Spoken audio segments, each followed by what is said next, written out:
Welcome to the Unnamed Reverse Engineering Podcast.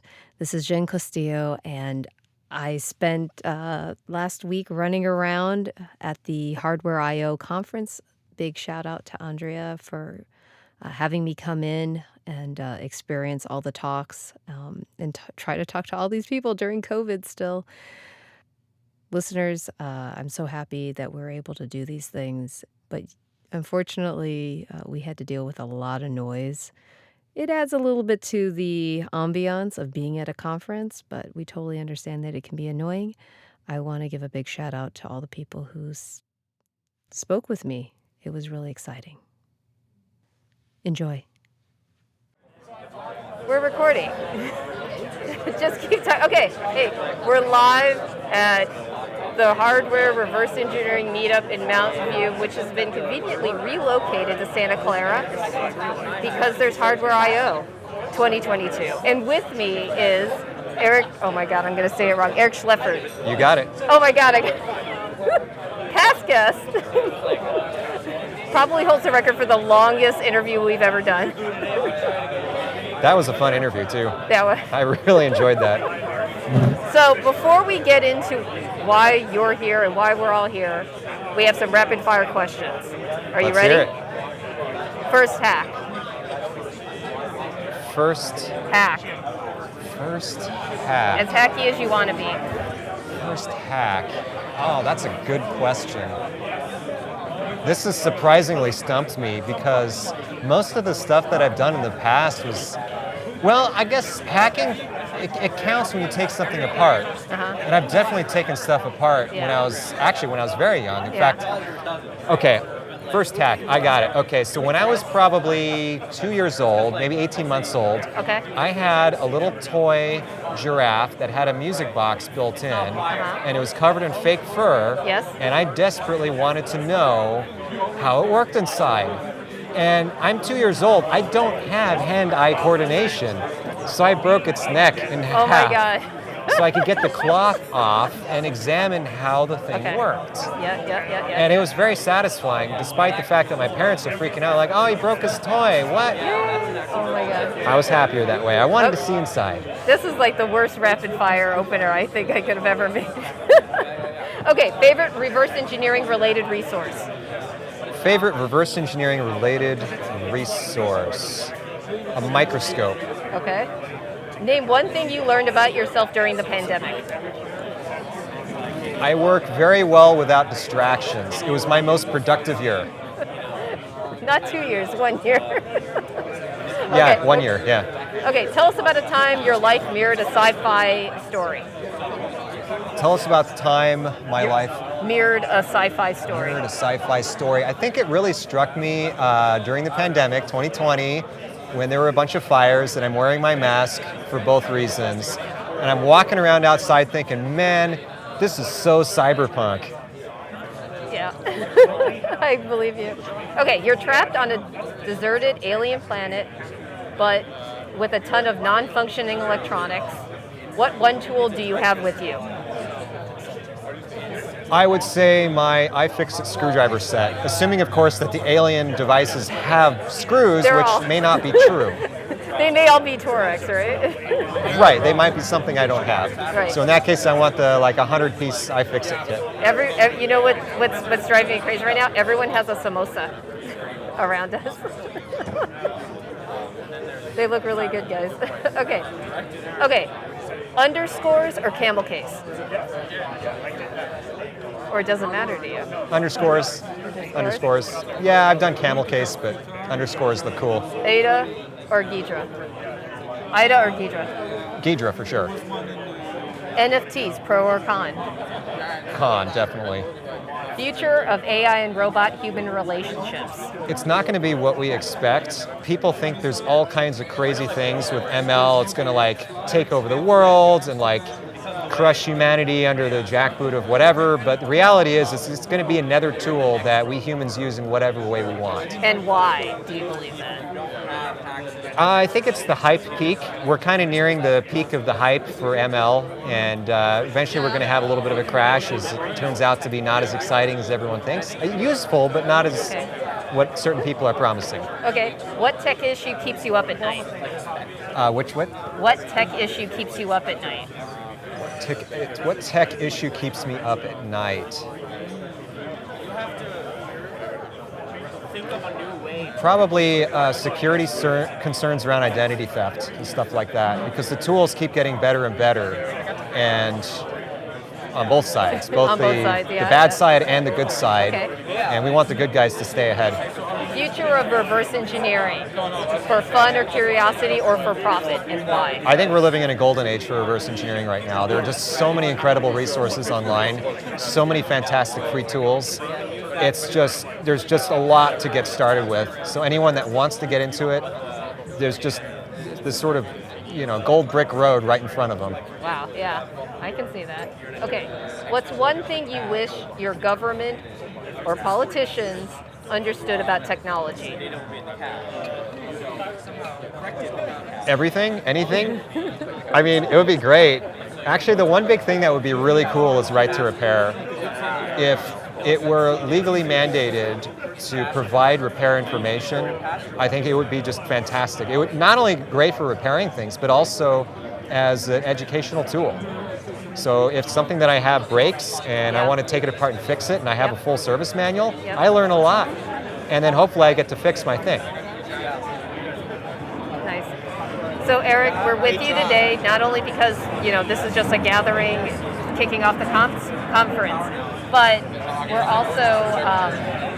also yesterday you announced your book that you did with Oscar, Wendell Oskey. Wendell Oskey, yes. So tell us about it. Yeah, so the book has been the work of about the last 3 years of Wendell and I. It kind of got started when I was repairing a piece of test equipment that I have, and it broke because there was a capacitor inside that blew up. It was a tantalum capacitor, and I thought, well, hey, I should try and cut it in half because maybe there's a way I can tell how it failed. Yeah. So I took a piece of sandpaper and I rubbed it against the sandpaper until there was half of it left, and I looked at it, and I had no idea what was wrong with it. Yeah. But I took a picture of it and put it on Twitter, and everyone was like, whoa, that's cool. So then I thought, well, let me take something else and cut that in half. And everyone was like, whoa, whoa, whoa, stop the Twitter. Everyone come check this out. And I'm like, all right, this is cool. I'm going to do more of this. And then somebody else was like, dude, you should write a book. Wow. And I was like, that's an interesting idea. And so I chatted with my friend Wendell because he had some experience putting together books. He's written books before, understands the process. Yeah. He also is a phenomenal photographer, a lot better than me. I mean, I can take a nice picture with my cell phone camera, I can get lighting and all of that, but Wendell will take a good photo and turn it into a great photo. Yeah. So he's very experienced with product photography. He does all the photography for the Evil Mad Scientist website. Yeah. And does a great job at that. So I paired up with him, and together with him, we really upped our game, both on photography and on sample preparation. So it's not just sandpaper anymore. For the book, we experimented with a bunch of different tools, things such as grinding wheels that you might typically use for cutting gemstones. We experimented with slow-speed cutting saws. We experimented with really, really fine grit sandpaper. And we ended up doing most everything with sandpaper, believe it or not. Wow. It provides the most control. So for particularly delicate samples, where you have to have really fine control over the angle, you really can't beat sandpaper in technique. Yeah. Oh, wow. So, and you do talk about that in the book, if I understand correctly. We do. So we put together a whole chapter that discusses all of the techniques that we used, both for preparing the samples, but then also for the photography and digital retouching. So we did a little bit of digital retouching to get rid of dust particles and stuff like that, but for the most part, we try to go with what the camera sees. I think we also used some focus stacking in a couple of photos. So where things would be in the wrong focal plane, they would otherwise be blurred, we decided to use focus stacking so the entire image is in sharp focus and you get to see all the detail of the part that we're photograph. That's awesome. And if somebody wanted to procure this book, where would they go? You would like to go to the No Starch website, and they have a whole bunch of different purchasing options. You can also find it on the usual bookstore sites here in the US. Internationally as well, there's a couple of ways of doing that. Believe it or not, if you're international, the best way to get a copy is to go to your local bookshop and ask them. We have a distribution agreement with Penguin Random House, and so most of those local bookstores will be able to get that on order for you. Awesome. Thank you so much for speaking with me. Thank you for having me. And we're here with Jacob Creedon, who's going to be giving a talk tonight at the Hardware Reverse Engineering Meetup in Mountain View, of course. Tell us a little bit about yourself, because I think you're one of the few people I haven't interviewed. Yeah, I don't know how to really describe myself other than I'm a hardware-y, software-y person. I like making things and also taking things apart. Awesome. Okay, we're going to give you the rapid questions. Okay, rapid fire questions. You don't have to think about them too much. Okay. Okay, ready? Yep. First hack. Oh gosh, I don't know about hack, but one of the first things I ever took apart was like a sewing machine. Because you broke it? No, my parents had picked one up at a thrift store or something, and I took it apart and I loved it to death. Okay, favorite reverse engineering related resource? Ooh, that's a tricky one. I think.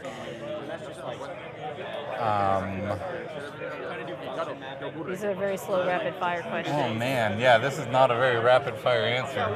I don't know. I think Twitter. Okay, good. We're going to take one break because we're getting interrupted.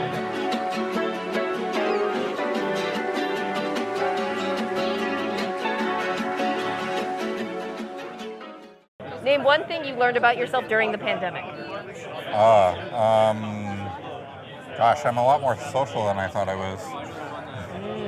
I think that hit people a lot more than they expected to. Yeah. Tell us about a time when your life mirrored a sci-fi story.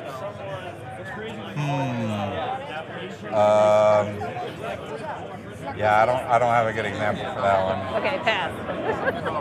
Okay, you're trapped on a deserted alien planet, but with a ton of non-functioning electronics.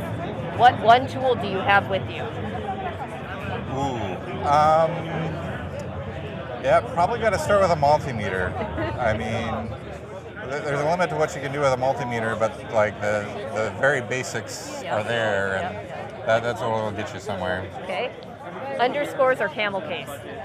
Underscores. I'm more of a snake case kind of guy. Beta or Ghidra? Ghidra. NFTs pro or con? Con. Future of AI and human-robot relationships?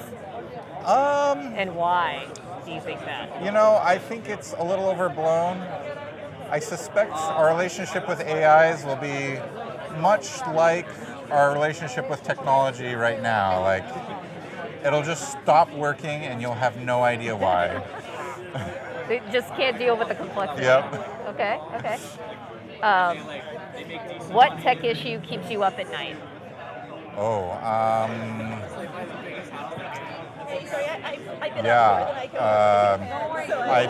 gotta say IoT,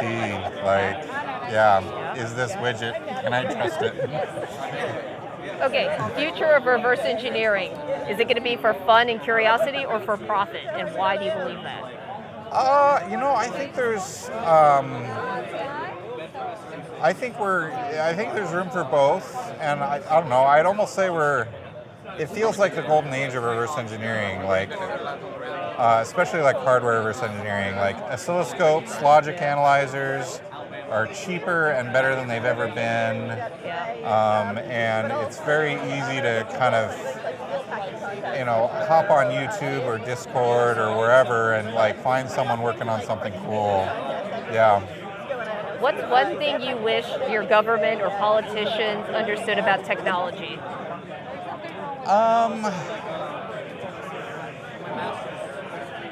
I think, I don't know. Yeah, I'm gonna pass on that one. It's a hard one, yeah. Yeah. Okay. Are you willing to disclose what you're going to be speaking tonight about? Sure. I mean, no pressure. Yeah, so I'm giving a talk on black box file reverse engineering, and basically the gist of the talk is like, if you've got a piece of proprietary software that like generates a file format and like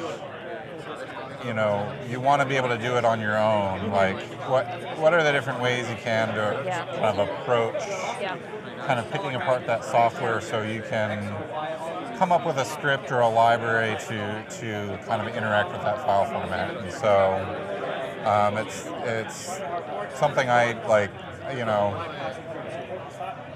it's kind of like something important to me in the sense of like kind of getting control back of your data, right? Like if I make something in a piece of software, I want to be able to like get it out, even if I, or do new things with it that like the original software couldn't do in the first place. Yep. So yeah.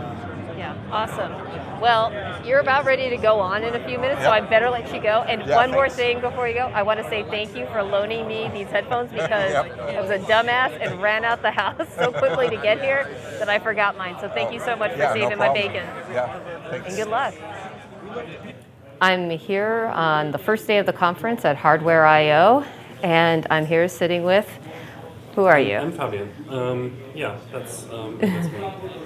And give me a one-sentence blurb on what you do. I am a somewhat independent security researcher, which means I get to look at sometimes what I want to, sometimes what other people pay me to do. That's it. I do a lot of reverse engineering sometimes. I do some, I like low-level things. Mm-hmm. So anything that has firmware, binaries, that kind of thing. That's me. So pretty much you're in the perfect place. It's a nice place. I don't get to do as much hardware things as many of the other people here. Yeah. So I'm more on the software firmware kind of side. And cool. There's a lot of people here who are doing amazing things with hardware. Yeah. We've only gone through 2 talks this morning, and there was all the training beforehand. So I'm going to give you a whole list of rapid fire questions. You don't have to think too hard about it. Nothing that anyone can blackmail anybody with. Okay, first question. What was your first hack? That is a very good question. I honestly don't remember. Probably some CTF challenges. Yeah, I kind of got into everything through CTF. Okay, cool. Your favorite reverse engineering related resource? Ooh, that's a good one. I honestly don't know. I pretty much the API documentation or the data sheets or whatever I'm looking at. So whatever documentation I can find. You sound very trusting of data sheets. It gives you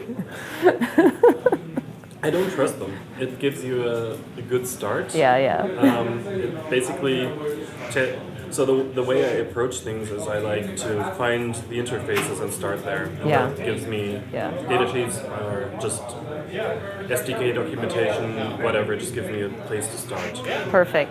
Okay, name one thing you learned about yourself during the pandemic. I'm a herd animal. I never really thought it, but I did miss people. You know what? I did too. It really surprised me.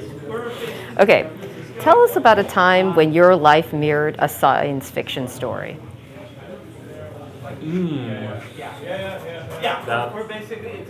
That is a good question. I don't actually know. I think there was one case where I was doing some contract work on some software that's being very, very widely deployed, and we found a bug that had some impact. And we started, talking to the company that was paying us to do this research. It was on an open source project. Yeah. And yeah, and then in the evening we were on the phone with I think the DoD and some other people. Sounds very like a classic, I classic like 80s hacker story. Yeah, and then basically I was going to be on a train, and I almost missed my train, and I took the train through the night. Yeah. Had the call just on the way to the train, and then we were discussing when was a good time to break the news to the public about this vulnerability. Wow. Discussing about time zones and when's a good time when everyone is awake to patch it. That was I think somewhat science fiction. That is very true. That definitely speaks to like how global we are now. Yeah, they wouldn't even consider that. Okay, trapped on a deserted alien planet, but with a ton of non-functioning electronics. You can already tell this is very convoluted already. What is the one tool you want to have with you?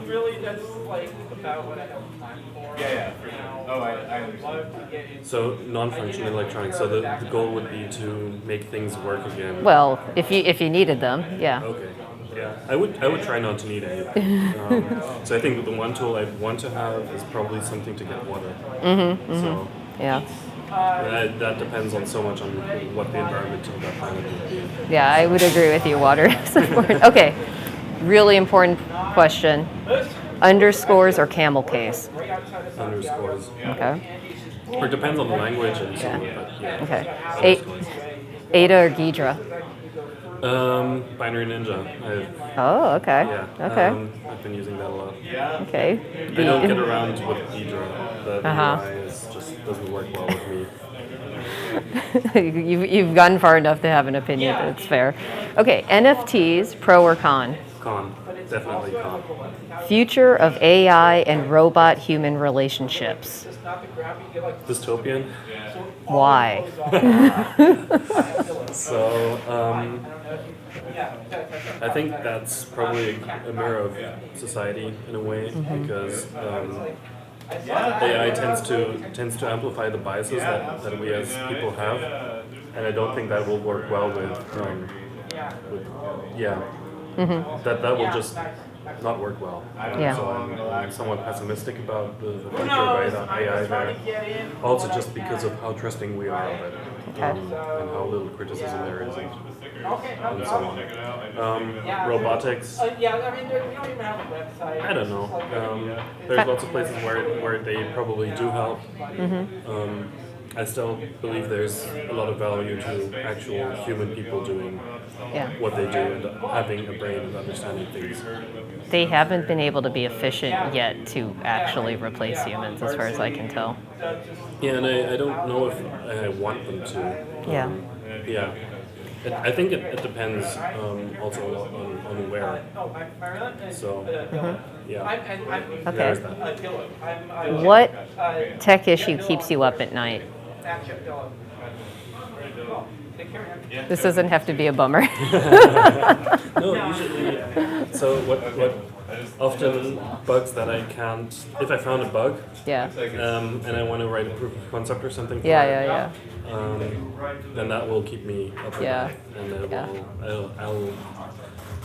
I'll be in a tunnel trying to get that done. Yeah. Are you dreaming about it, or is it just kind of like sitting there in the background as you're sleeping? No, I just then don't go to sleep. Okay. There have been times where I've hacked through the night. And, yeah.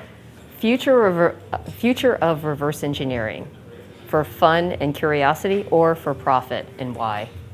That is a very difficult question. So I think that also depends a lot on which jurisdictions you're in, because depending on that, there's legal issues with reverse engineering, which you might need to take into account. So I try to not do it as much for profit, just because, just to keep my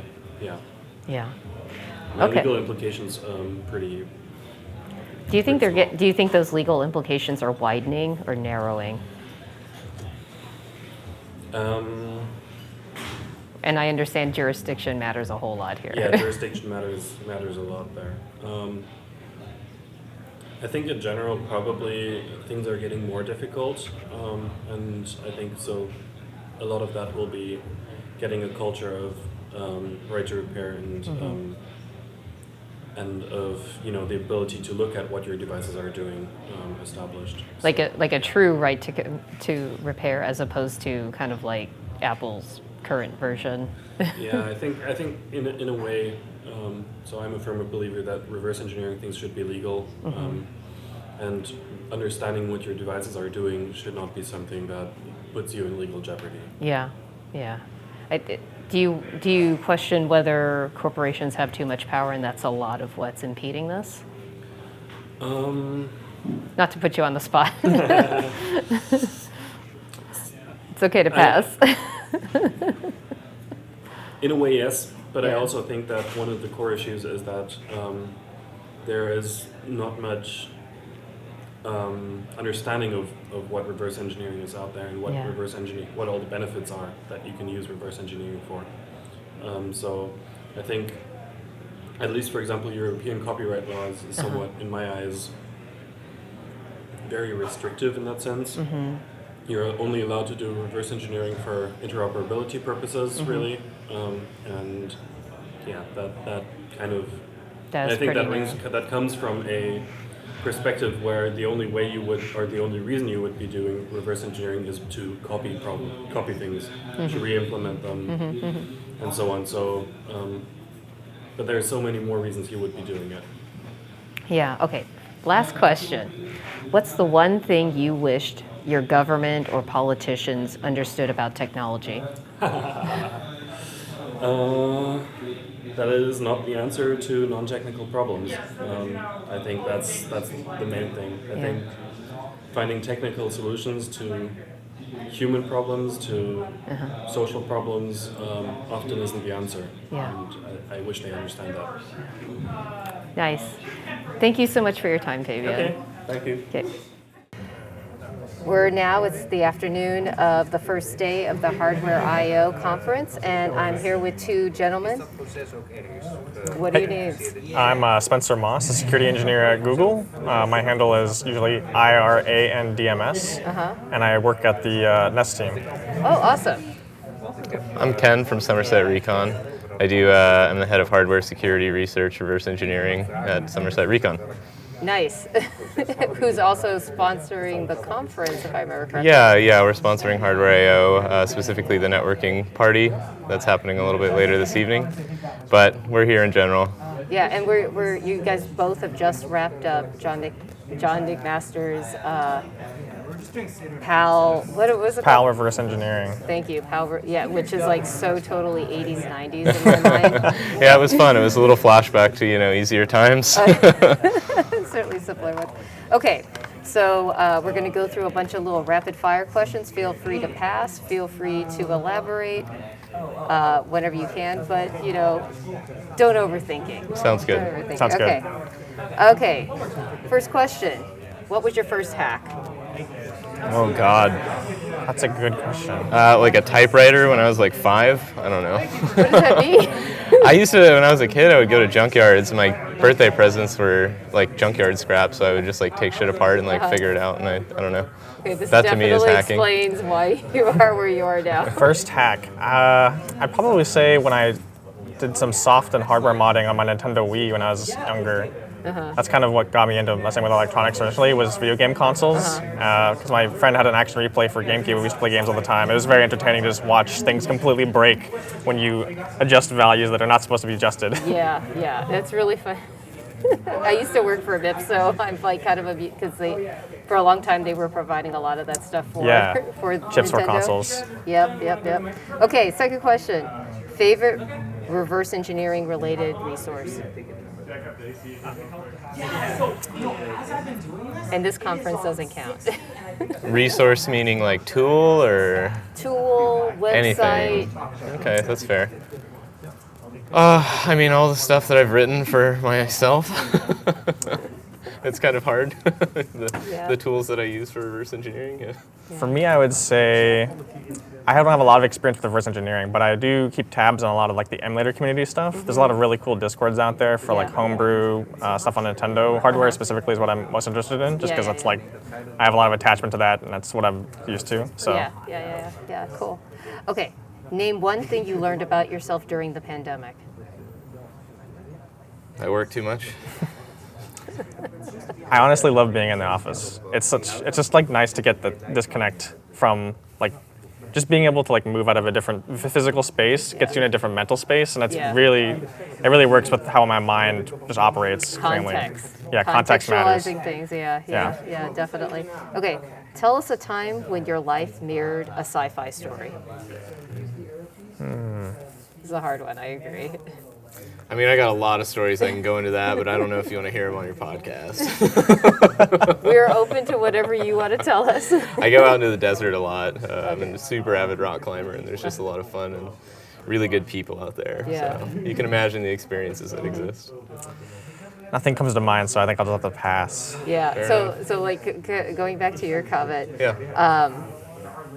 one of the things that kind of struck me is like if you go out past where the Google campus is and you go on the waterfront where they do hunting. Like the Bayview Trail. Right, and you look out where the hangars are and now the weird Google Yeah, they have those like crazy circus tent looking. Right, yeah. We'll call it the circus The tent. Bayview stuff. Right, but when they were building that during that time, occasionally what you would happen, it would be kind of hazy and like post-apocalyptic as they were building it.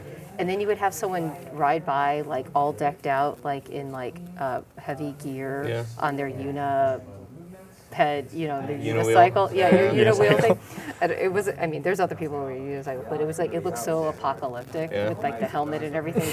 Yeah, I mean, I went out into the middle of nowhere in Utah in the West Desert, and it was when all the California wildfires are happening. Yeah. The jet stream carries all that particulate into the valley in Utah. So I was... It's a Mad Max scene out there. It was like that day that it was Seriously. red outside. Oh, yeah, It was, like, and I was, totally we were going to do some climbing, so I got on this little 3-pitch with my buddy, but we were wearing full respirators, so we were like that's climbing be in exhausting. respirators. Yeah. It wasn't too bad, but it does definitely have that sci-fi-esque. Yeah. No one else was there, we were totally alone, so just imagine this wall with like complete silence and heavy air particulate. Yeah, it's deafening with silence, no doubt. Okay, on that topic of being desolate, you're trapped on a deserted alien planet, but with a ton of non-functioning electronics.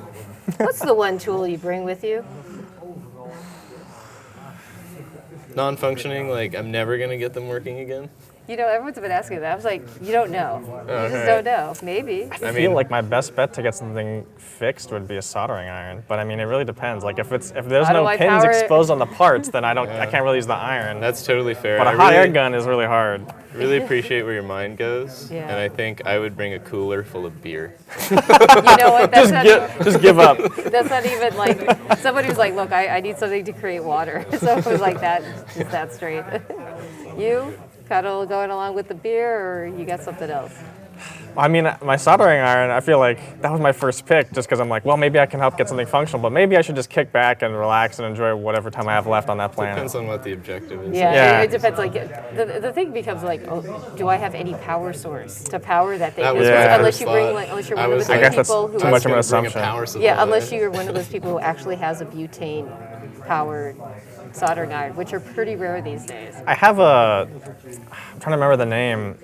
The Pine 64 company, based in Hong Kong, has made this really cool soldering iron called the Pinesil, which can be powered over USB-C. And I've actually used it through a USB-C power pack, and I didn't hate the experience. It was actually very nice. I have one of those. Yeah. But you would still need a power source. Yeah, that's one too many things That's why they're to saying bring on the planet with. You're like fire solar, powered. you're like solar pack, and then this. That's what we need, a solar powered soldering iron. The built lowest in. temp soldering.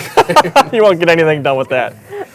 It's basically going back into the 70s at that point. But we're neither here nor there. Okay, underscores or camel case? Camel case. But it really depends on the language. Linux makes me say underscores. Ada or Ghidra? I've only used Ada, so Yeah. I've used both, and if I was forced to choose, I would say Ghidra. I'm hearing that more and more. I guess I should try it.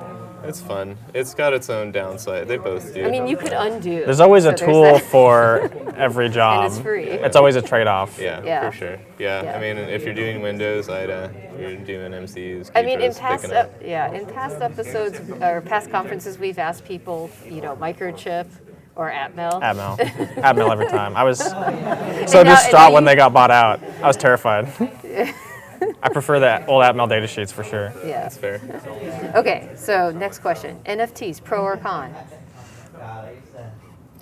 Or don't care. Don't care, honestly. That's me. Con? Pro or con? As in like yay or nay? I would say Yes, nay. Yeah.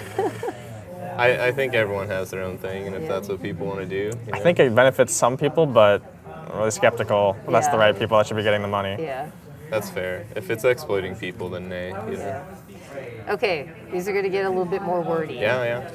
Future of AI and robot-human relationships. But you have to have a reason why for your answer.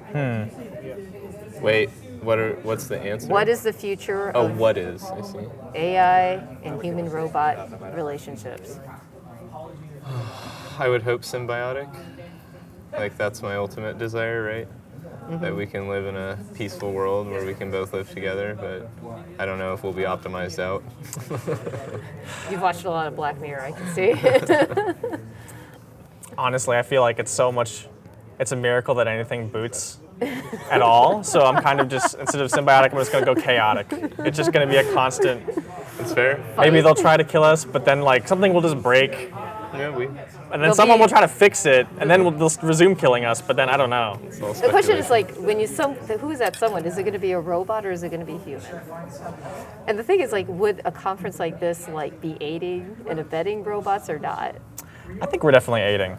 Oh, yeah. But in a positive way, wouldn't that like bridge the relationship gap potentially? Would you like get I like? think so. Do you think, I would hope that they would recognize that, we're responsible for them coming into being, in a sense, Yeah. if that's I a can thing. understand that, but I also think the plot of the Matrix is very feasible. It's just like, oh, you're Yeah. a great energy source. Wow, Like, you make a great battery. yeah. Biochemistry is fantastic.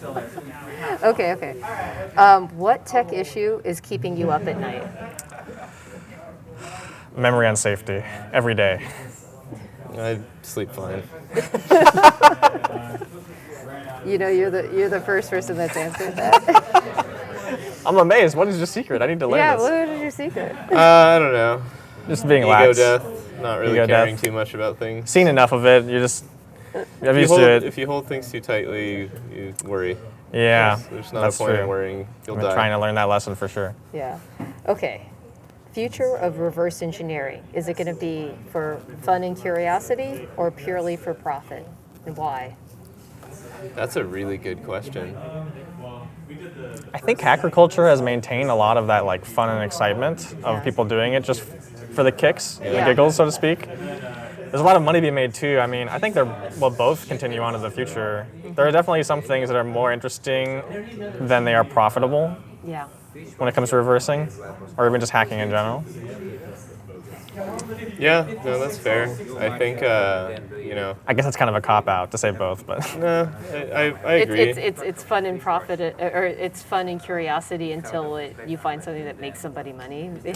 Well, that's the interesting piece, right? Because I think what we do in a lot of our jobs, if you're doing security consulting and you're telling people how to do things better, problems get harder. Yeah. It's like the problems that we face in reverse engineering now are much harder than they were 10 years ago, and it'll Yep. assumedly continue down that path. So I think, moving forward, maybe it shifts a little bit more to profit and a little bit less to fun, because I think the barrier to entry is just getting harder and harder. Yeah, You it see is. more and more talks about here's how to really easily do side channel analysis. which is like so unthinkable Yeah. 10 years ago. I mean, Exactly. just the accessibility to particular tools. yeah, automation is very powerful. Yeah. I mean, being able to come here and mess with the microscopes and stuff that you guys were doing today and shoot lasers at things. Yeah, microprobing and Fantastic. lasers, and it's just Yeah. here in a room in a a hotel. hotel In a in the hotel. middle of Santa Clara. At a Marriott. Yeah. Okay, last question. What's the one thing you wished your government or politicians would understand about technology? The speed at which things change is much faster than I think most policies change, and I think that's really hard because I guess there's some merit to some level of like slow cogs of bureaucracy, but I mean we're at this point where like the tech world is very different even just weeks and months ago than it is now, and it takes too long for things to adapt in terms of like government policy, I think. You think they're thinking too myopic in like micro crafting laws as opposed to thinking bigger and broader about I just think, things? I don't know if I'd say myopic necessarily, but it's definitely a matter of like NFTs, for example. Yeah. I feel like we've already come and gone past a large scale of people getting exploited and like tricked out of their money, and we, as far as I know, there's just no progress in like a legal front of like protecting people from that kind of stuff. We kind of started taxing them, though. Yeah, I don't know if that's the answer, but it's definitely a No, question of like. I hear you. Uncle Sam needs his NFT tags. What do you think? I don't know. I think American politics I'm pretty jaded on. Yeah. Not really a fan in general. It's The easy to be average jaded. age of like our politicians is like 70 something or It's whatever. getting there, yeah. Yeah, So I think for a me, gerontocracy when you going talk on. about like technology and adherence, it's like they lived in a different world. You know? Yeah, it's definitely out of touch. Yeah, so, but totally understandably. So I think where I used to get angry and I would get frustrated that, you see some of these clips or videos of politicians really not getting it. It's their world, it's what they know, and it's unfortunate, and I just don't think there's anything you can really do until the next generation kind of comes in. Yeah, Okay, I so definitely look forward to more young Yeah. blood. So currently your plan is for planned obsolescence. I mean, I'm really excited for honestly, you know how the world is now. I think in 20 years it'll be really interesting to see where we're at. I mean, Yeah. with You'll everything. just have Gen Xers instead of baby boomers, I think. I just don't know. I really don't know. It seems like a lot of things are drastically changing, and I'm not talking, hardware reverse engineering right now. Yeah. It's like there's just Everything. everything. So I'm very curious how it all plans. Well, thank you so much for answering my questions Yeah. and being really good sports about it. I know some of these were really hard. Thank you Oh, for it was having fun, me. yeah. Have a good con. Bye. We'll do. We're here. It's day 2. We're here with Will, who's been helping on the PAL workshop that John McMaster has put together for both days. And we're just going to sit and ask him some questions. Are you ready? I'm ready. Thank you for having And me. before we dive into the questions, why don't you tell us really briefly about yourself? Let's see. Sort of background in IT, but I like to just kind of keep up to date with a lot of different industries. And so, hardware reverse engineering is pretty neat. Eventually, I'm going to take apart a Digimon or Tamagotchi or something and relive my childish dreams of, making the little cheat codes. You press the one button 200 times, actually make it do something. Yeah, that tends to be what ends up happening. Okay. So, with that in mind, that you want to go the Pokemon route, Sure. Yeah. what was your first hack, or what would be your first hack? First hack. So software has been easier for me. So I'd say primarily I've dealt more with software. God. It might just be a video game thing. First To hack. cheat. Right. No. Okay. That's a great. Actually, yeah. Game Shark back in the day. That was. I liked strategy guides. I was sort of Okay. like, why would I spend 20 hours doing something? I can fly in this game and I can get infinite health. Yes. So, literally, yeah. No. It was a great prompt. It was that Game Shark, and I connected to a Windows XP computer, and it would crash about every 20 minutes, and so I'd have to restart a little serial port. Actually, USB existed, but they put a serial port on the back, and Yep. you could load your cheats and do. Which game? Do you remember? Class Super Mario 64 Okay. and Zelda, you could change the colors, try to unlock Luigi, but change Okay. Mario's hat color, Okay. I had quite an extensive library, but I remember Banjo-Kazooie would crash on certain levels if you used certain cheats, and so I played those levels hardly at all, so I do not have memories of those, and so that probably shows how much I had cheating enabled. It's kind of the way that I would cheat through Mario Brothers. Is like as soon as I got to the one level that goes under, I find the place that you go down and you Yeah. go through the tunnel, and okay, now I'm at the end. Never actually play the level. If you had to play the level, it's just this is not familiar to me at all. Okay. Yeah. Next question. Favorite reverse engineering related resource? If you have one. I mean, so yeah, in terms of like software reverse engineering, there's something that it's sort of on my long list. I want to do more of these. There are crack-me's, where just little demo projects. Yeah, so it's you want to get better at cracking software. They're just little kits, pre-made little tutorials for different protections. And so you go to a forum, download a crack-me, and then it's it's like a little lock-picking competition, little capture the flag, but on your own time, whenever. And so you grab the crack-me and you crack it. You get the... So some people do Sudoku, you do crack-me's, is what I'm hearing. When I get around to it, Okay. yes. Crack-me's is fun. Okay. Those are fun. Name one thing that you learned about yourself during the pandemic. I guess I definitely focused way more, or realized, had to focus, that just needing some sort of social interaction. Because I'll notice I'll be part of some big social event and definitely need to recharge. And so it's like, well, let's just not do any social events, then I don't need to recharge or something. Yeah. But it's like food. If I just go long enough without it, it's this like, get into a funk. So, in-person events are wonderful. Yeah. Like this. Yeah, To force yeah. interaction, even though I'm like, I don't want to go. Force interaction. It's like someone, and I remember this is sort of brutal, but it was like on Facebook, but someone was just like, food is like the ransom I have to pay to my body to keep going. And I'm like, Jesus, that's a heck of a way to look at life. Depressing. Yeah, but I'm like, that's what social interaction is to me. It's this ransom to keep my brain from Yeah, but you know freaking what? out. Okay, so like when I hear that about the food, I'm just like, are you guys the people that are just like using like what Soylent or something? Yes, Yeah. exactly. And I'm like, and wearing, Probably. and like, you go like, I don't have time for this clothing thing. I'll just buy a bunch of hoodies and black shirts. I'm like, is it really that much of a load on you to figure this shit out? Really? Yeah, the modern world enables a lot of quirkiness, I suppose. A lot of specificity, I guess. Yeah, I don't know. yeah, you can complain. It's like, if about these are the optimizations, odd I'm things. like, Yeah, at some point when the robots are brushing our teeth and feeding us, what if they're pooping you too?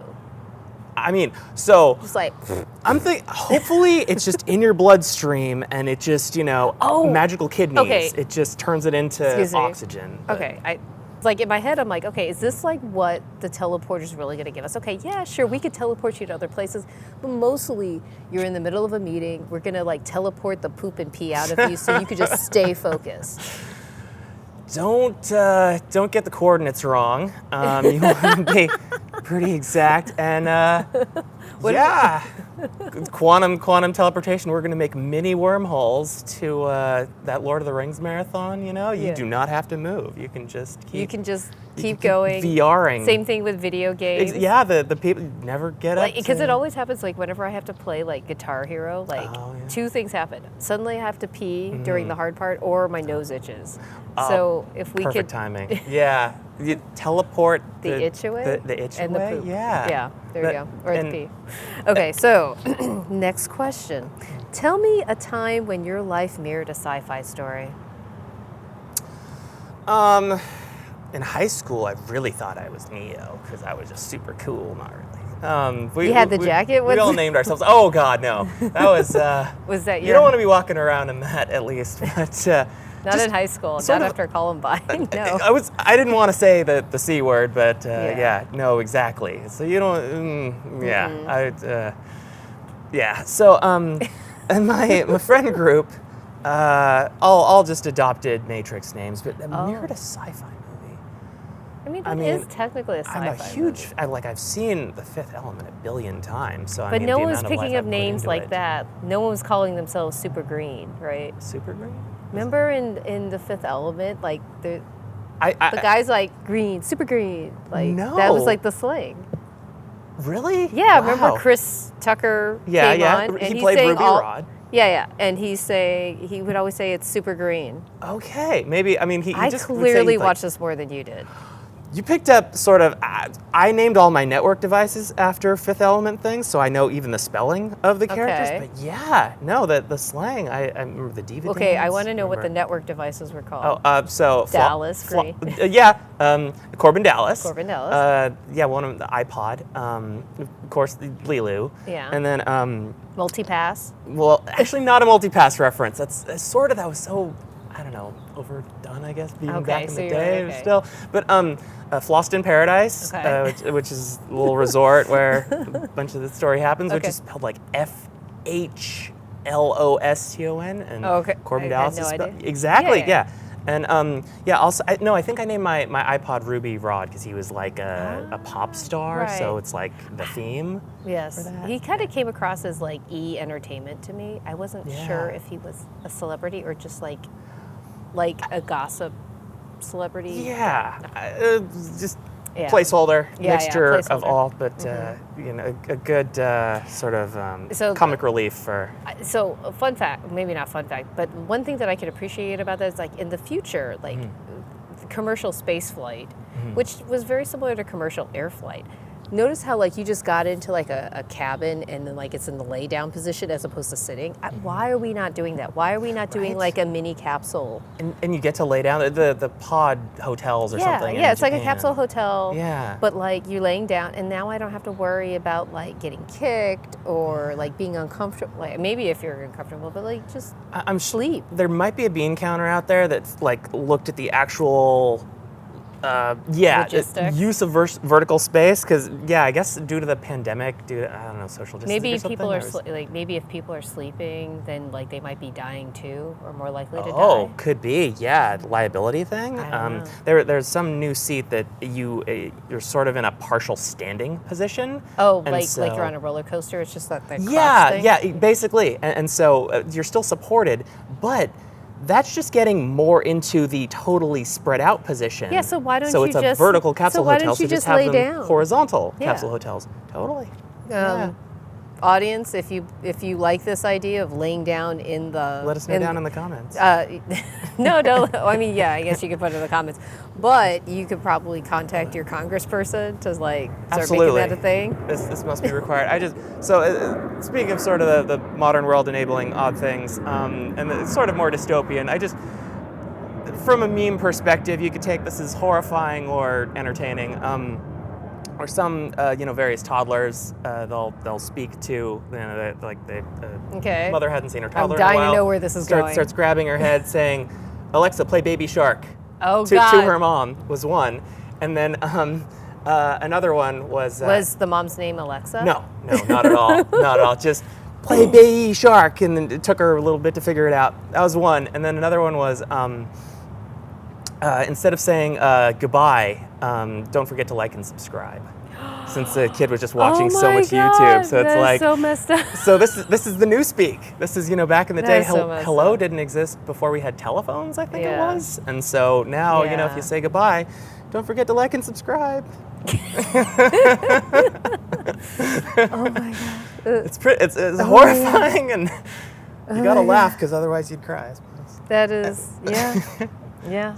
Yeah. Well, there we are. Okay. Yeah. That's definitely sci-fi-ish. Okay. Yeah. Next question. Focus. It is hard for me. You are trapped on a deserted alien planet. I overheard this one when you told it. So Okay, it's but- the one I've heard. Okay. Don't tell them that you might have heard this. It's a hard one, is what I'm saying. is. I've had time to prepare. It is. Okay. And it's like Okay.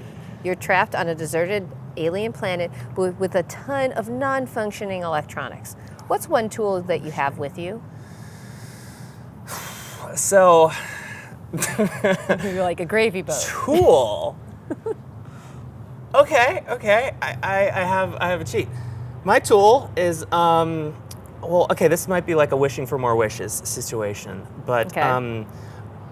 John McMaster and his ecosystem, if I can. He is my tool. The lab. The lab. His You know how much acid is in those labs? And We when I need say it. acid, I don't mean drugs. I mean like Yeah. a collection of acids. Because I am not as hardware savvy as I would like to be. I am dangerous with a soldering iron, but I don't. But are really you know. chemical savvy? No. Okay. No. I Yeah. mean, I know to stay away from acetone. John described acetone as when isopropyl alcohol isn't enough, you use acetone. Yes. So officially, your answer is I bring John McMaster and his I wish for Willy more Wonka. wishes. Yes. I don't know if that's a legal answer, but it is an answer because like other people are like, I focus on getting something that will get me water. Right. I heard Yeah. he mentioned a soldering iron. It's like great. I would have a soldering iron and then not know what to do with it. So I would You're need like holding out the wrong end. the Hardware Hacker Handbook and like 10 years to study like how to repair a hardware. A time machine to like study Yeah, up. a satellite ham radio maybe. On an alien. Okay. Oh, Alien World, right? See, that's the that's problem. good. That's good. That's probably, Yeah. I really kind of isolate you. Wasn't it it was either, I think it's Ansible? Wasn't that the like space tunneling radio in some sci-fi things, in the Hitchhiker's Guide or something? It can, through subspace I don't remember radio. if it's that. Mostly when I think of like communication in Hitchhiker's Guide, I mostly think of the Babelfish. Yeah. But I don't think that's going to help you here. I was gonna say, actually, it could help you. I could here. entertain myself a lot. The Babelfish could help you here because you just pop it in your ear, boom. If you come across an alien, yo, how do I power this? Yeah, that's a whole thing. Are there aliens on this planet? Because if it's just Wilson and the volleyball and me, if I'm speaking the space alien Japanese to him, volleyball. The alien volleyball. Wilson. Yeah, but no. And if nothing else, Apparently, okay. that's my Next one. Fourth wall poking. Okay. Not used Yeah. to being on podcasts. So. Okay. Underscores or camel case? So, context, but underscores as a rule.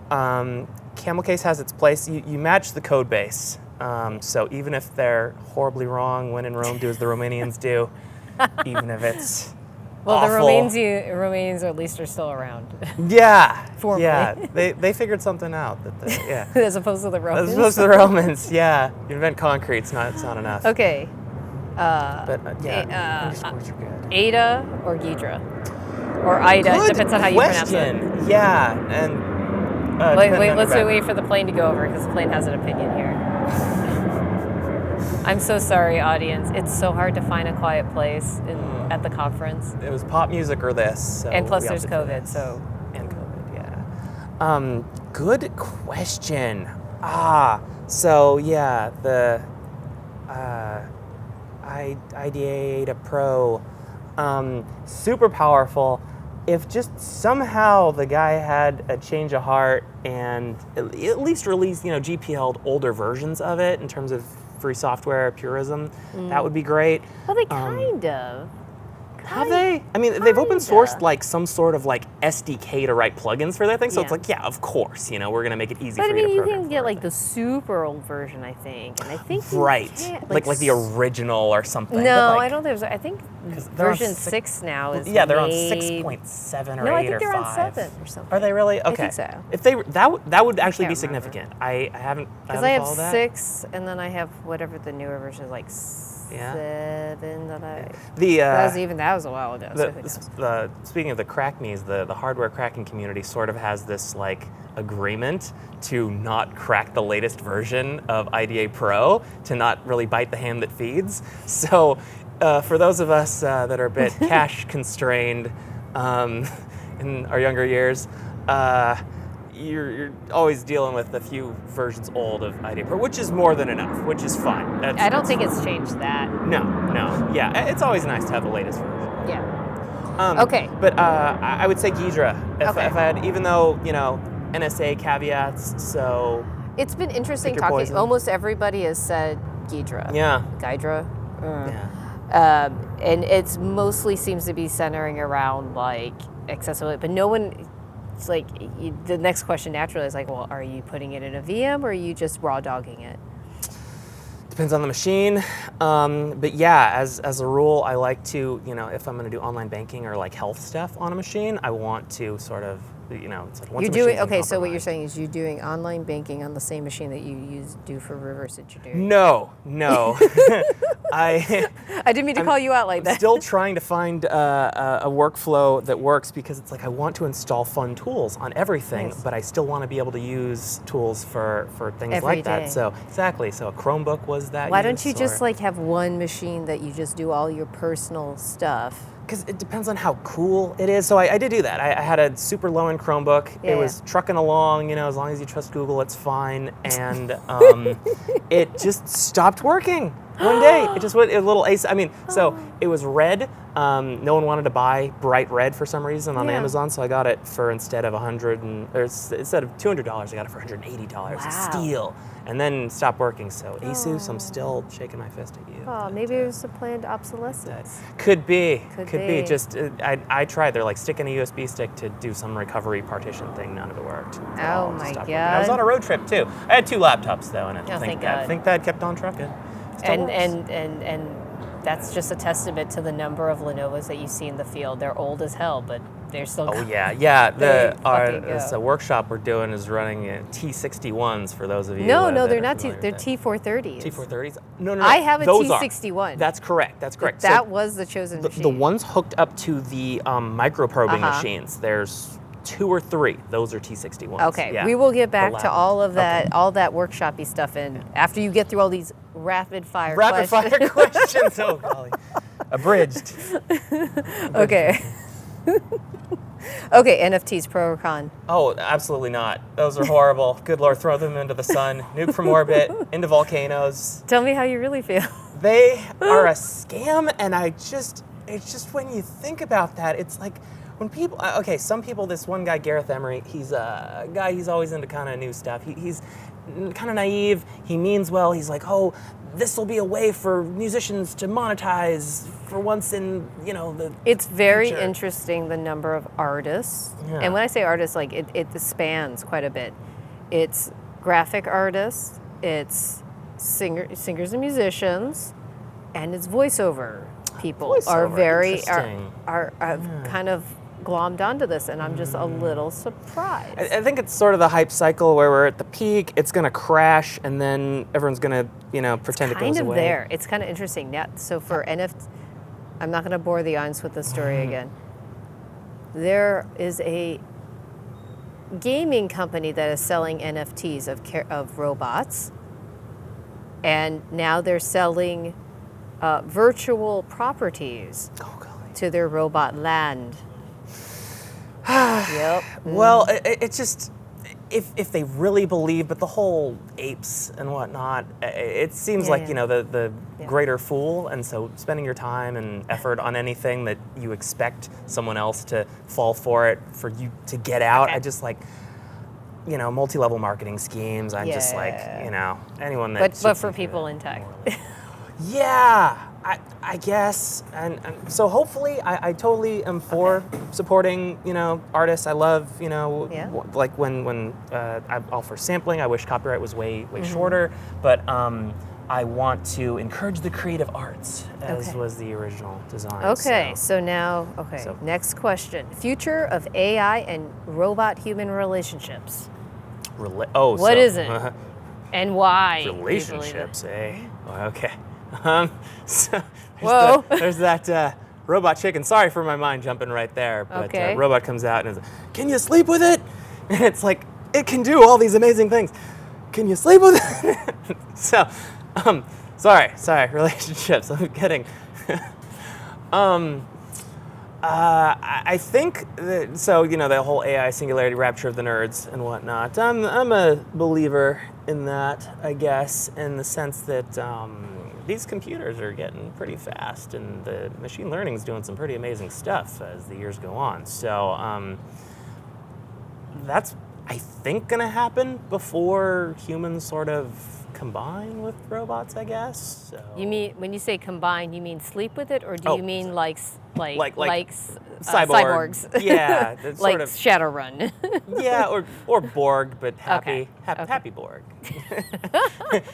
you consent to this When Borg you situation. say Happy Borg, now I only think of the movie Surrogates. Yeah. Was that happy? It's weird when you can push firmware updates out to people because, if they're not happy, now they are happy. Some people just call that drugs. Little tweet. That true. Oh, good Lord, the whole wire heading situation. So maybe it's better that the robots will do. I hear if you just zap someone right here on the forehead, eventually they just get Stanford's state experiment. They're doing that. Yeah, you zap the brain for like actual long-term depression treatment, where it's like a hit the TV until it works. Just like, yeah. So does that imply that there are Fonzies in the world? You have no idea what I'm talking about. No, I get it. Yeah, because I do not make that Fozzie, reference. not Fozzie Bear. Fonzie. Hey, not Waka Waka Waka. No. Yes. Plays It's whatever very song different. you want when you hit the jukebox. Or stops it. Yeah. Okay. I hopefully positive. It's gonna be a rough road. Yeah. Yes, it is. Hopefully the robots can teach humans how to use them better. How to love. How to truly live. I don't know about that. Okay. Next question. What tech issue keeps you up at night? Tech issue. Oh golly. Is it whether to index by 1 or 0? What is Oh it? Lord. Okay. Well, yeah. or something much loftier. List is a mile long. Well, just in terms of like things could be done better. I guess kind of a part of the maturing process. It's like when you're young, you know everything, and so it's like I realize there's just so many more problems that I didn't even realize. Yeah. So it's sort of like back in the day, everything needs to be open source, but Yeah. now it's like the average person is walking around with like unpatched system or broken printers and that sort of thing. Okay. And so it's just like, do we teach them to do that? It's almost like the tech issue is the social tech issue because it's not in a vacuum until we have the robots that just exist on their own with the robot city. We are stuck with humans and trying to get them to use robots a little better. So, yeah, kind of on the last thing on human-robot interactions, I guess, teaching people in an automated fashion. Okay. would be great. We have 2 more questions, Okay, and 2 more. we'll be able to revisit this, I suspect. Nice. Okay. Future of reverse engineering. Is it going to be for fun and curiosity, or is it going to be for profit making? And why? Money, whenever money gets into something, it sort of takes on a life of its own, which is good and bad. It's, things that are self-perpetuating, and, things that are profitable are self-perpetuating. Mm-hmm. So that's good. Definitely for profit. But I was actually just thinking about this, and there's this wild cat and mouse where the stuff I didn't even know you could do certain things, like this whole, you're using intense electromagnetic stuff to induce glitching in chips. And so it's like, well, okay, now like tank armor, it's like, okay, you have armor piercing stuff, now you have reactive armor. And so you're gonna have chips that are hardened against EM radiation. So then you need more EM radiation, or so it's Or sort different of like, frequency. right? Yeah. Yeah, we're gonna get into gamma Or it's going to be like stuff, frequency scanning, like it's going to be frequency jumping. Sure, neutrinos. Yeah. Just find whatever particle you can to burrow through the shielding, and Yeah, we're going to need completely different semiconductors to make that happen. actually, it's like there was a presentation on securing a server, and one guy had the point where it's like, do you really need to secure servers? They are in like data centers and stuff, and it's like, well, if you wanted to secure a server, just have the new baseline be just everything is secured. It just, you have the Chromebooks and phones and Xboxes, they're all, cryptographically signed from the bottom up. That's great, but still, people hack Xboxes every year. So there was somebody at the conference was talking about tractor, like all the tractor IoT protections and whatnot, and he was showing me the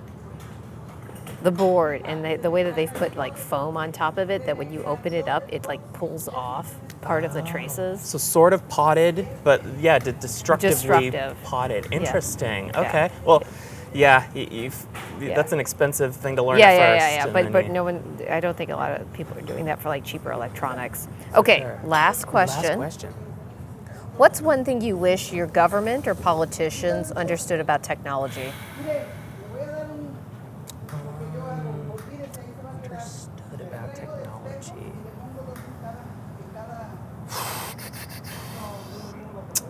Okay, this is.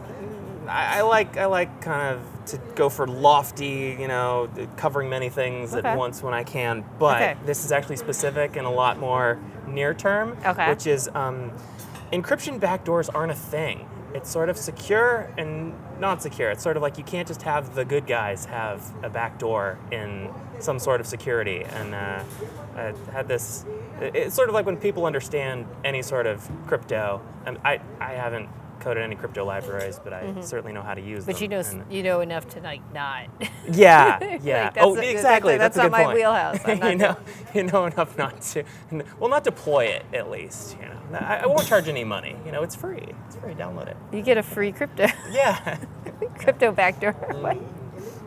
And so, because every so often it comes up, it's just the video Yeah. games are destroying our youth, and it's just like if we only had the proper backdoor. It's just even To what? physical. Yeah, to To the kid? That's weird. to the.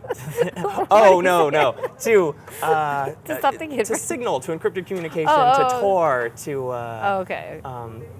yeah, Yeah. some sort of. Are people still using Tor? I suppose. I think it has use. I mean, the Silk Road, that's the Yeah. go-to. Or it's not that, Or whatever's after Pirate Bay, basically. I think it is Silk Yeah. Road. Yeah, well... Why do they you keep know getting about stuff. Silk Road? Because I installed Tor and I wanted to see what you could do. And it's sort of, you get a lot of conspiracy theories. Yes. And then drugs. Yes. And that's about it. And it's sort of like, I can read these conspiracy theories on the ClearNet. So, I'll boot it up every so often. Yeah. The ClearNet. Well, Or the Silk Road the net. deep web, the dark net, Okay. deep nets. So currently, we'll wait for the plane to land on top of us, apparently. In Wayne's World, they were playing just like roller hockey or something in the street, and Yes. so just I guess mid Car. scene in it. Yes. Gore. Have to move out. Yeah, move but back. That's just growing. That's just growing up and being outside. In the So suburbs. now I get it. What are you doing again at this conference? Tell us a little bit about that. Let's see. So I have this problem where I volunteer for things, and it's tough because I'm actually sort of double booked on this one, where I'm taking photos, and I have Okay. a fancy photographer label I made myself. So Okay. that people wouldn't at a security conference, aren't concerned about me snapping a bunch of pictures. Yeah. Um, Shockingly, that hasn't come up. Yeah, so far. Kinda weird, right? One person sort of tried to hide it, and he sort of laughed, and then actually I got a bunch of photos of it. So. Yeah. But it's not up That's to me. because it's kind of jerky. I'm submitting these. Oh, right. It's like Pokemon Snap, you gotta catch them while you can. Okay. Yeah. But sort of my main draw is with Mr. John McMaster running this PAL reverse engineering workshop, which has microprobing, and then also And zapping. brute forcing. It looks like some lasering. Yeah, so the scope of the workshop has evolved. And so, but to prep these chips, you zap them with a 100 milliwatt laser that you're supposedly not supposed to look at to burn. So instead of using nitric acid and hydrofluoric acid, you just go snap, snap, snap, and make a little hole, and then you're able to insert your microprobes.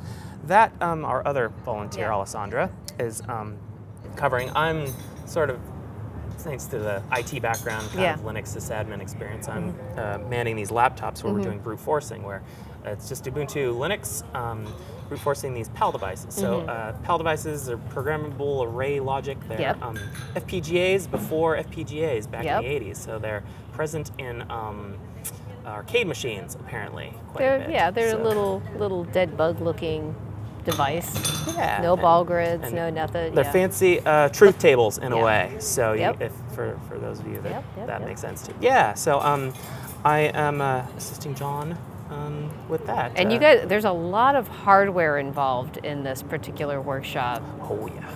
Yeah, so like if you guys have a mini pro programmer reader at home, they're learning some of that. They're playing with these other boards, and then there's some massive microscopes and lasers set up. $6,000-$7,000. One's for sale actually for $10,000 if anyone's interested. Yeah, there's Because you don't need two. John has two, and it's coming in useful right now. Yeah. But yeah. It's the DuPal board. It's a DUPAL, little open source project. That's kind of our main, and we're basing a lot of the workshop on that. Cool. I think this stuff is public. John's website is Silicon Prawn. That's PR0N. He's also on Twitter. And he posts Not things. Silicon PAWN. No, PRWAN. Yeah, prawns, big shrimp. No. Yeah, I guess he had wearing a shirt yesterday that said Silicon. And thank you so much for your time. Absolutely. Thank you. If you want to be found, where can people find you? LinkedIn, Will McGuiness. I usually latch onto projects and then shill whatever Fly I'm away. part of right now. So we're doing Cool. This is Hardwear, WEAR.io, Yep. and John McMaster, Silicon Prawn. But I'm LinkedIn, Will McGuiness. I have a blue background on mine. But yeah, Okay, thank you very cool. much. Thank you so much. It's now the afternoon, and we're here at the conference. Who am I talking with? You've got Mike Ryan, Bluetooth expert. Okay, sounds good. I don't think I'm going to have any test questions for you right now. But first, the rapid fire questions. First hack. First hack. First good hack or first real hack? I don't care. I'll tell you where I got my start. Okay. I was in 6th grade, and my friend excitedly told me that you could play video games on your computer, like Game Boy games. Yeah. My first question was, where do you put the cartridge?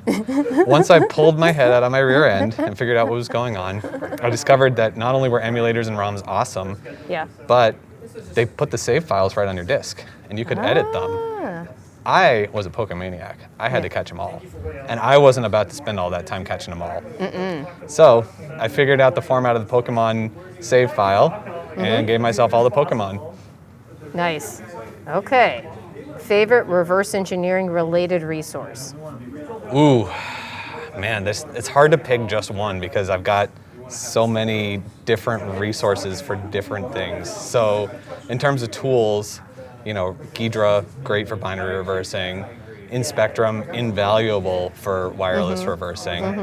But if we're not just talking tools, I got to give a shout out to Recon, which is probably one of the best conferences in the world. Did you go to the one that just happened? I didn't just go to Recon. I'm still a little bit of a homebody. This is my first public event since COVID started. So yeah, that's a couple of my favorites. Okay. Name one thing you learned about yourself during the pandemic.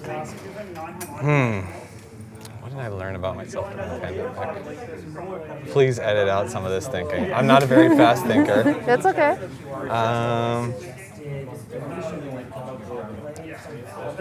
I'll just give you a really cliched answer. I really love the outdoors. I like going out skiing, biking, just going for a walk. Being outdoors makes me feel really happy, and I always knew that, but I wasn't in touch with it as much as I became as part of the pandemic. Yeah, no, totally not a cliche. It's a total it's not cliche unusual. answer. So a lot of the answers have centered around like realizing that they were more of a people person than they ever expected. Oh, really? Yeah. I will say that I'm a lot of a people person, but I get a lot of that from my family now, which has made me not go crazy. I'm really lucky to have that. I definitely realized that working from home is what makes me happy, and like living my life this way makes me much happier than I ever was in an office. Oh yeah. Not uncommon. Okay, tell us a time when your life mirrored a sci-fi story. Mirrored a sci-fi story. Oh, I've got some good stories. I'm just trying to connect the ones that are sci-fi like.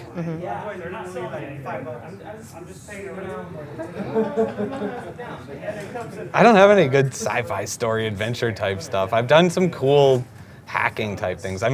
Throwing someone off of an electric skateboard was definitely sci-fi like from a drone. I mean, that seems like something out of a sci-fi story. In my head, I'm like, okay, so you're Marty McFly, I guess, in Back to the Future 2? Something like that, I guess. Okay, fair enough. Okay, you are now trapped on a deserted alien planet, but with a ton of non-functioning electronics. What is the one tool you have with you? One tool I have, non-functioning electronics. But my tool is able to be fully functional.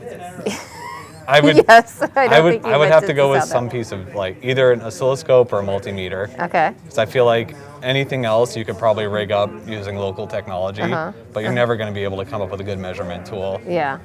Yeah. Okay. Okay. Underscores or camel case?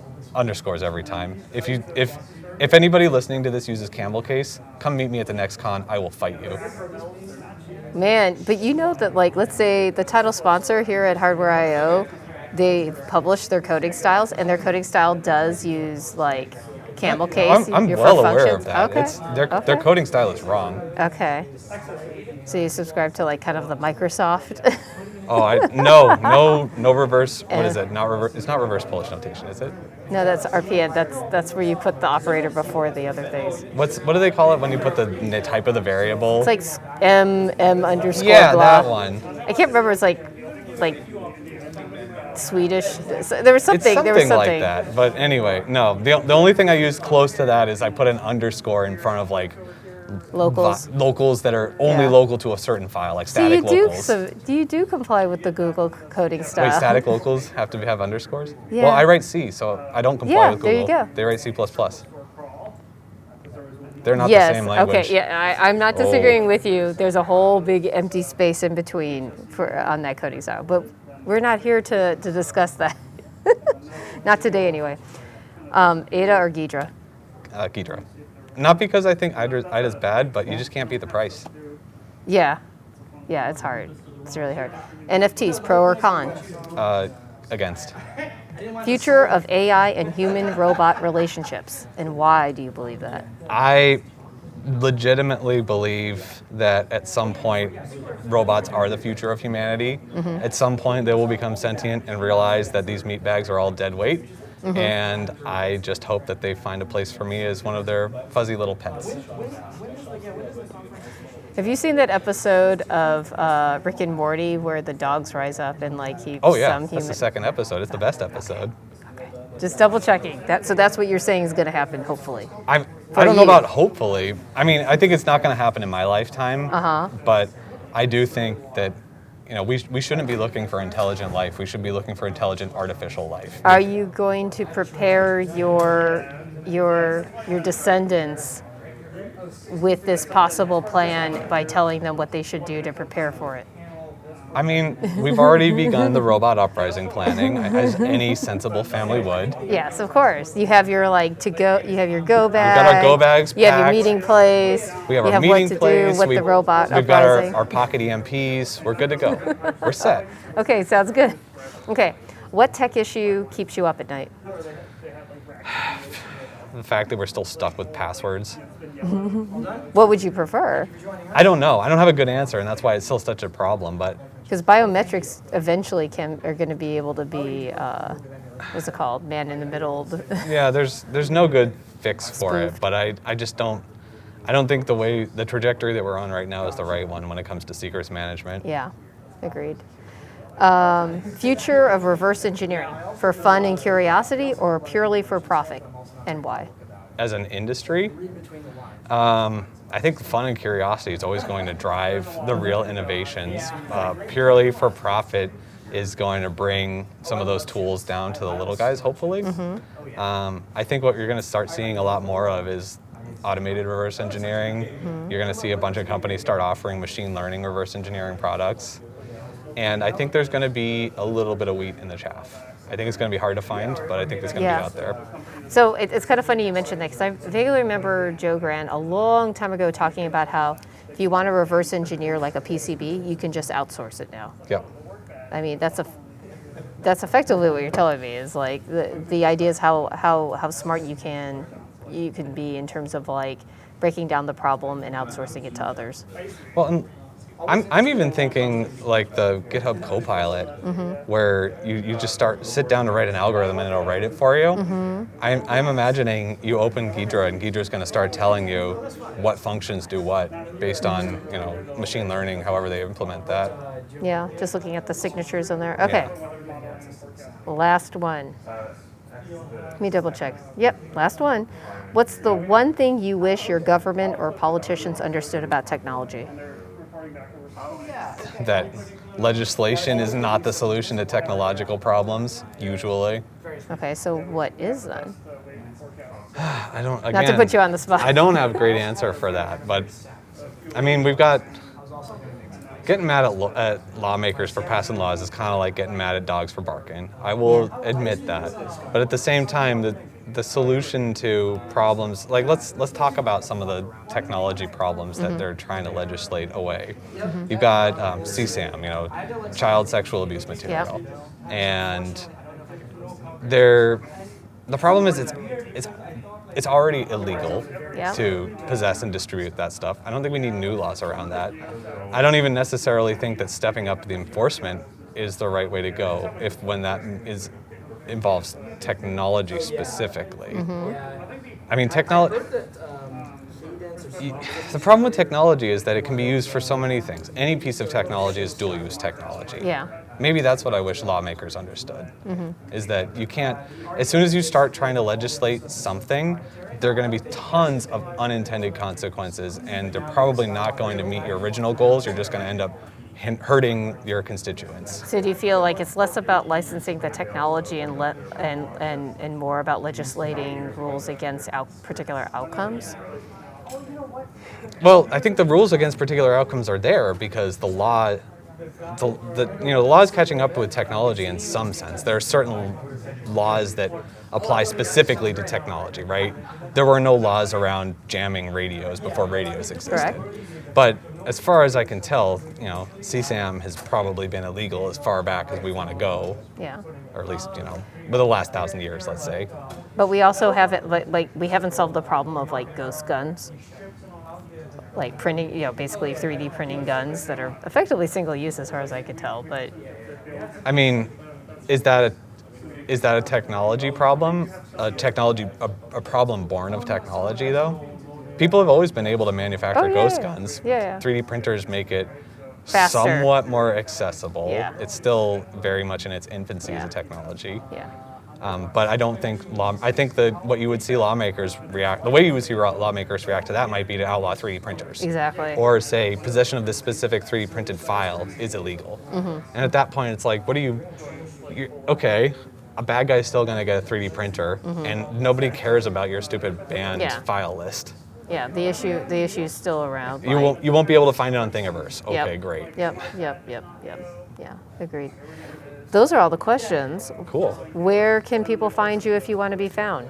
I run a consulting company called Ice9 Consulting. So if anybody has Bluetooth or IoT devices or just general security and development consulting needs, they can find me at ice9.us. That's ICE9.us. Yep. And we are going to do a more proper interview with you on the next episode. Maybe.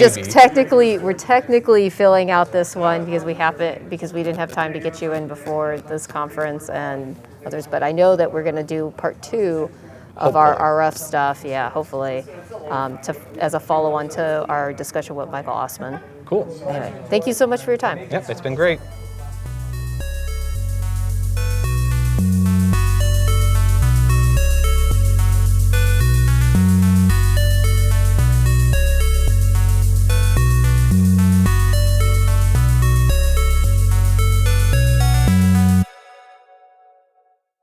Hey everybody, we're back. It's day 2 of Hardwear I/O, and I'm here with Will McGuiness, who's been helping John McMaster. I'm trying not to put the S on it. John McMaster